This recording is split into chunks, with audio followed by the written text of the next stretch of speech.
Did you have any kind of resources or financial backing to start your group? No, absolutely none. I'm a school teacher, a mom, and after the election, I needed to do something other than complain, feel depressed, angry. I needed to be constructive. I was inspired by one of my students. I teach at an international high school. My students come from all over the world, and one of my students said... Where's the high school located? It's in Escondido. And one of my students said, Miss Conrad, you're so lucky you live in a country where you can actually have a voice and speak out against something that's going on in your government or your politics. And it made me realize that, yes, the democratic process, we're so blessed to have that. And so I put out a couple of messages on Facebook if anybody was interested in starting an Indivisible group.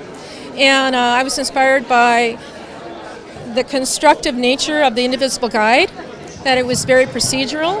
And so within 2 months, we have about 200 members, which is pretty good in a very conservative small town. Right. Do you think that Congressman Hunter intentionally chose a relatively small venue so that it wouldn't be inundated with people who are maybe hostile to him? Well, I don't know so much the size, but selecting a venue that where the Tea Party holds their meetings, and where the owner of the venue is part of that Tea Party.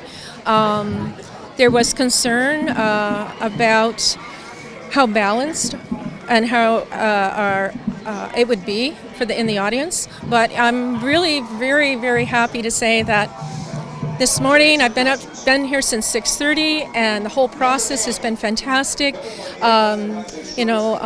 Tea Party conservative Republicans and progressive and liberals, independents, standing in line. No fights? No fights, no real problems. A few little bit of words here and there maybe, but that's to be expected, I would think. No, it's been very fantastic. I'm really proud of my town. I'm proud of the fact that that we have this civility and this unity. Because there was a turnout of Trump supporters and Tea Party people, so it wasn't uniformly liberals and anti-Trump people showing up. Oh, absolutely not. And actually, I consider myself an independent. And I like the fact that the group is nonpartisan. True, it has an agenda that appeals more to the left, of course, but we have we have Republicans in our group. We have people from all political areas, so it's very inspiring for me. And so what do you do, like in an average week? How much time do you say you would devote to activities related to Indivisible, Ramona? Well, after I teach all day and feed my kids when I come home, I usually put in about 2 to 3 hours a night with following up on my emails and my committee. We have a steering committee, but we've also developed other committees that are doing an amazing job, and I just help facilitate it. So you spend 2 or 3 hours a day? Yes, I do. Okay, that's more than I would have thought. Yeah, well, I want it to be as right and good and as powerful as it possibly can be. And our whole focus is about protecting and preserving American values, civil liberties, creating a positive and unifying message, and at the same time, really tackling certain policy that comes down. And has the group had in-person meetings? Oh yes, we meet twice a month. Our steering committee meets weekly. We have other subcommittees that meet. They schedule their times as well. So. And just to be crystal clear, you're not getting any outside funding at all to do this? Oh no, no, not at all. Okay. Because that's a theory you see on the internet all the time, that people are just getting paid to do this kind of thing. Yeah, no, I'm not sure. And I'm not sure. Not sure why that would be assumed, but no, there's no money. No money. Okay. Now, people will help pay for the room.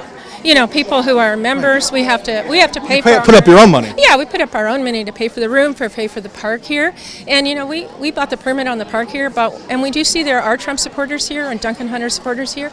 That's fine, as long as. So you had to get a permit. You had a permit for this time, knowing that there would be probably an excess number of people showing up to the town hall. Well, we set this up because we knew there'd be overflow. We knew Right, the venue right. was too small, exactly. So we wanted people to be able to hear it, streamed live. But again, I have to say, we are very much inspired by Michelle Obama, about keeping it high, keeping the positive message and not it's hard, sometimes it's hard. And now I would have to say, though, I've talked to some Trump supporters, Hunter supporters today. We had fabulous conversations. I met with the head of our Tea Party here in Ramona. We chatted, shake hands, laugh. We're going to go have a beer. Wow. Yeah, so we're trying, I think that... Can we cover that? Yeah, he wants to bet me a beer. Well, never mind. I won't quote, I'm not going to quote him. I shouldn't quote him now. So how do people join? I mean, how do they... Well, it's word of mouth. We have distributed some flyers in our business community in English and Spanish as well. Because So just a regular person can't just go onto Facebook, type in Indivisible Ramona, and join the group? no, because we don't want to be trolled. We don't want it to be contentious. I mean, people, we just don't want that kind of argument on our page. But anybody that's interested, wants to contact me through indivisibleramona@gmail.com, absolutely would be very happy to respond and answer any questions, invite you to a group. Absolutely. Okay, great. Thank you. Thank you. Have a good day. You too.